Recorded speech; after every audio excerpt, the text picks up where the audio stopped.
શ્રી ગિરિરાજ ધરણ કી જય. વાલા વૈષ્ણવ, આપ સૌને મારા જય શ્રી કૃષ્ણ. આજે આપણે કૃષ્ણ અર્પણ ચેનલમાં શ્રી ગિરિરાજ ધરણની લીલા વિશેનો સત્સંગ કરીશું. જો તમે આ ચેનલમાં નવા હો તો તમે આ ચેનલને સબસ્ક્રાઈબ અને લાઈક કરજો અને આ સત્સંગનો બીજા વૈષ્ણવની સાથે શેર કરજો. શ્રી ઠાકોરજીની આ ગોવર્ધન લીલાનું તાત્પર્ય ખરેખર તો એ હતું કે તેઓ ઇન્દ્રનો ગર્વ ઉતારવા માંગતા હતા. શ્રી ઠાકોરજી માને છે કે દેવતા ગમે તેવા હોય પણ તે સત્ય પ્રધાન હોવા જોઈએ. તેમનામાં ઐશ્વર્ય કે પદનું અભિમાન ન હોવું જોઈએ. જો ભૂલથી પણ તેમનામાં અહંકાર પેદા થઈ જાય તો તેમના કલ્યાણ માટે શ્રી ઠાકોરજી તેમનો ગર્વ ભંગ કરે. હવે ગિરિરાજ ધારણની આ લીલાનો આખો પ્રસંગ ઘણો જ અદ્ભુત છે. તો આપણા અષ્ટસખામાંના શ્રી નંદદાસજીએ આ નજરે નિહાળેલી લીલા છે અને એમણે કીર્તનમાં કાન કુંવર કે કર પલ્લવ પર માનો ગોવર્ધન નૃત્ય કરે. એટલે આ કીર્તનમાં એમને આખું જ ગિરિરાજ ધારણનું લીલાનું સમગ્ર વર્ણન કર્યું છે. તો ભગવાને જ્યારે બહાર રાગ છેડ્યો તો એ ભગવાન બહાર રાગમાં જેવો છેડ્યો ભગવાને તો ગોવર્ધન ઉપર ઉઠવા લાગ્યા અને ભગવાને પોતાના વામ શ્રી હસ્તમાં આમ લઈ લીધા. જ્યારે સાંબેલાની ધાર સમાન વરસાદ પડવા લાગ્યો ને ત્યારે ભગવાને પોતાના મનથી સુદર્શન ચક્રનું આહ્વાન કર્યું. તે ચક્ર શ્રી ગિરિરાજજીની ઉપર પોતાની અગન જ્વાળાઓથી આખા જલને પી લે પણ જલ નીચે આવવા જ ન દે. પછી ભગવાને પુનઃ બીજી આજ્ઞા કરી શેષનાગજીને અને શેષનાગજીને આહ્વાન કર્યું.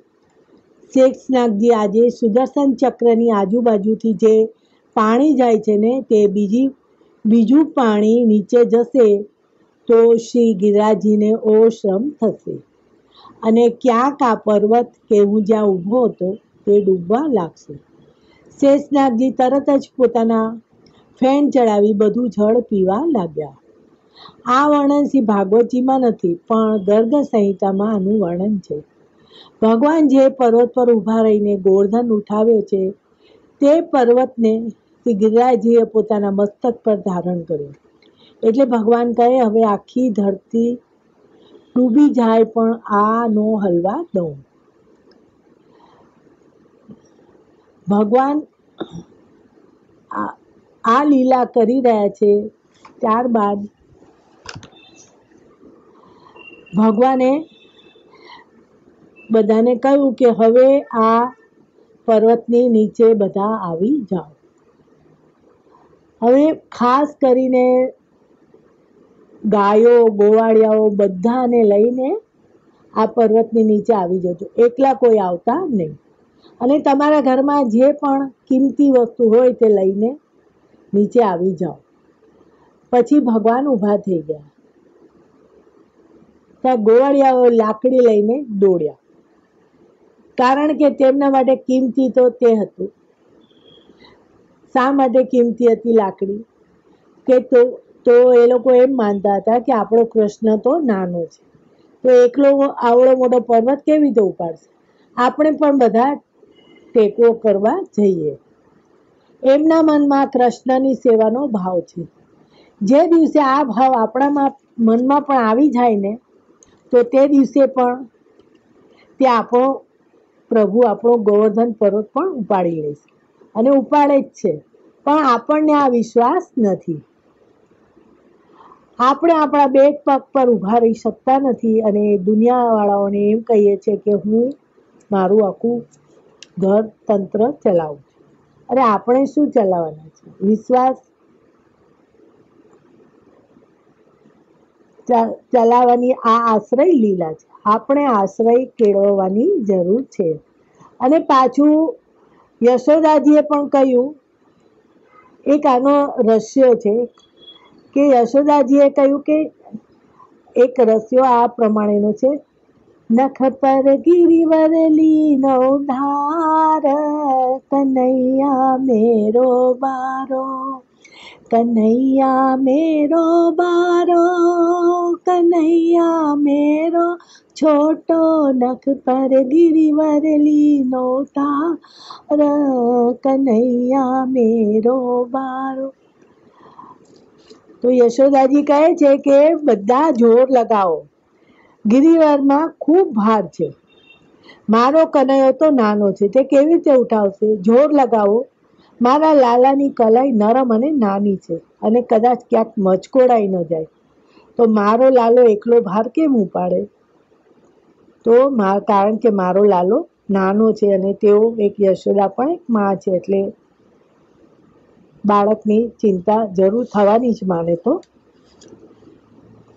હવે ભગવાને પોતાનો હાથ ઉપર ઉઠાવ્યો ત્યાં ગોવાળિયાઓએ પણ લાકડી ઉપાડી ટેકો આપવા માંડ્યા. હવે ભગવાન વિચારે કે જો આ બધા જોર લગાવશે તો આમનું સાધન પ્રગટ થઈ જશે, આમનામાં આશ્રય સિદ્ધ નહીં થાય. આપણે માનીએ છીએ કે તીર્થ કરવાથી, હવન કરવાથી, માળા ફેરવવાથી ભગવાન કૃપા કરશે. આ ખોટી વાત છે. આવું આપણે માનીએ છીએ, પણ ભગવાનની કૃપા હોય ને તો જ આ બધું કરવાનું આપણને મન થાય. એટલે જે જીવો ભક્તિ માર્ગમાં હોય તે બધા જીવોને નિસાધન કહેવાય છે. દરેકનો હઠાગ્રહ એવો હોવો જોઈએ કે જપ ના થાય તો ચાલે, હવન ના થાય તો ચાલે, પણ મારા ઠાકોરની સેવા છૂટવી જોઈએ નહીં, તે બંધ થવી જોઈએ નહીં, તે સુખી રહેવો જોઈએ, તેને પ્રેમ કરવાનું બંધ થવું જોઈએ નહીં. હવે બધાએ લાકડી લગાવી પર્વત ઉપર નીચે ટેકો આપવા, તો ભગવાને કીધું કે આમનામાં અહંકાર આવી જશે, એટલે ભગવાને તાત્કાલિક એક લીલા કરી. ભગવાને કીધું કે હું થોડી વાર માટે મારો હાથ જરાક ઝટકોરી લઉં. તો વ્રજવાસીઓ કરે, અરે લાલા તું આરામ કર થોડો અને સોઈ જા, અમે બધા છીએ ને અહીંયા. તે ભગવાને જે ઊંચો શ્રીયસ્ત હતો ને ગિરિરાજ ધારણ કરેલો, તે થોડો નીચો કર્યો. હવે આપણે પણ જોઈએ છે કે શ્રીનાથજીનો જે ઉર્ધ્વ ભુજા, જે ગિરિરાજ ધારણ કરેલો જે હાથ છે એ એકદમ સીધો નથી, પણ જરાક વચ્ચેથી વળેલો છે. હવે વળેલો શા માટે છે? કારણ કે જેવો ભગવાને જરાક હાથ નીચો કર્યો કે તરત જ બધાની લાકડી તૂટી ગઈ અને બધા નીચે ઊંધા પડી ગયા અને બધા બોલવા લાગ્યા, અરે કનૈયા પકડ પકડ. ભગવાન કહે કે કેમ? તમે કીધું ને કે અમે ગોવર્ધન ઉપાડી લેશું, તો કેમ? પછી ભગવાને તેમના બંને હાથ નીચે લઈ લીધા અને ગિરિરાજજીને વેણુના સ્વરમાં આ કીર્તનની માં લીલા જે ગાય છે તે આગળ આપણે જોઈએ. તો આ કીર્તન છે નંદાસજી રચિત. કાન કુંવર કે કર પલ્લવ પર, માનો ગોવર્ધન નૃત્ય કરે. કાન કુંવર કે કર પલ્લવ પર, માનો ગોવર્ધન નૃત્ય કરે. जो जो तान उठत मुरली में, चो चो लालन अधर धरे. काम कुंवर के कर पल्लव पर, मानो गोवर्धन नृत्य करे. એટલે જેમ જેમ મુરલીની તાન ઊંચી થતી જાય તેમ તેમ ગિરિરાજજી ઓર ગોળ ગોળ નાચતા ફરે અને ઓર ઉપર જાય. આ દર્શન વ્રજવાસીઓ કરી રહ્યા છે. આ અદ્ભુત કીર્તન. ત્યારબાદ વાદળોને પણ ખબર પડી ગઈ દેવતાઓની સ્ત્રીઓને પણ ખબર પડી ગઈ, અપ્સરાઓને પણ ખબર પડી ગઈ કે ઇન્દ્રએ ખોટી જગ્યાએ પંગો લીધો છે. આપણે જો બચવું હોય આનાથી તો ઇન્દ્રનો સાથ આપણે છોડીએ, નહીં તો ઇન્દ્ર આપણને પણ ડૂબાડશે. એટલે બધા વાદળો, ગંધર્વો, અપ્સરાઓ આવી અને નૃત્ય કરવા લાગ્યા અને ભગવાનની વેણુ સાથે વાદળો પખાવજ વગાડવા માંડ્યા. તો આગલી કડી છે, મેઘ મૃદંગી મૃદંગ બજાવત, મેઘ મૃદંગી મૃદંગ બજાવત, દામિની દમક મનોદીપ જરે. એટલે વીજળી પેલા અહીંયા થાય આકાશમાં, પછી થોડી નીચે થાય, પછી એમ જાણે ગોળ થતી હોય ને, થોડીક વાર અહીંયા ઝબકે, પછી અહીંયા ઝબકે, અહીંયા ઝબકે, એવી રીતે જાણે આરતી થતી હોય ને તેવી રીતે વીજળીઓ થવા માંડી. એટલે ગોવાળિયાઓ કહે કે આ બધું શું થાય છે? ત્યારે નંદ નામના એક સખા હતા, તેમને કહ્યું કે આ તો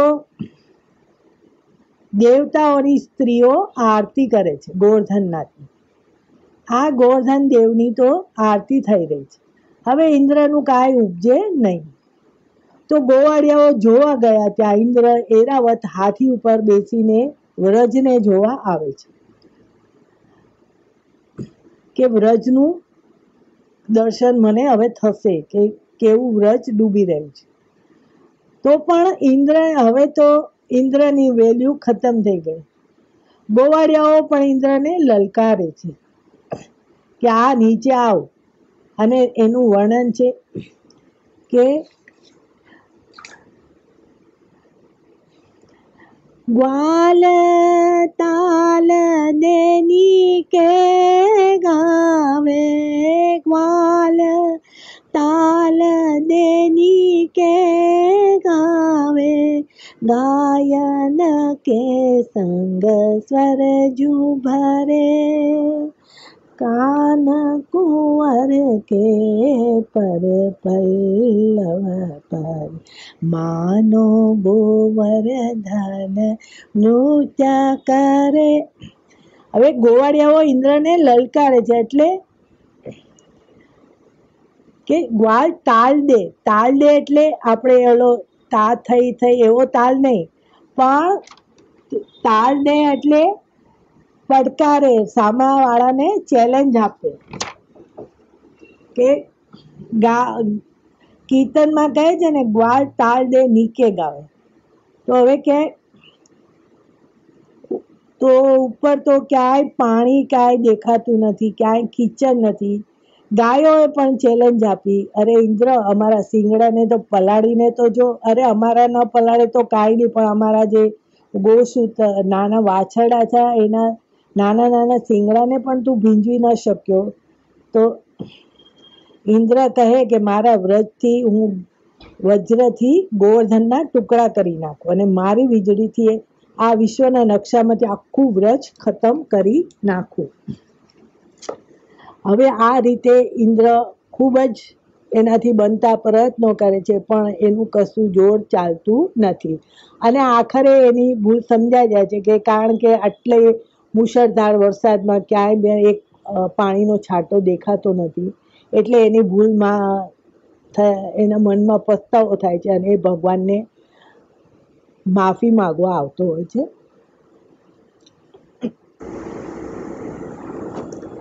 देत आशीष सकल गोपी जन, वर्षा को जल अमित जरे, यह अद्भुत अवसर गिरिधर को, नंद दास के दुख हरे, कान्हा कुमार के कर पल्लव पर, मानो गोवर्धन नृत्य करे. આજનો શ્રી ગોવર્ધન ધારણ લીલાનો સત્સંગ શ્રી ઠાકોરજીના ચરણોમાં સમર્પિત.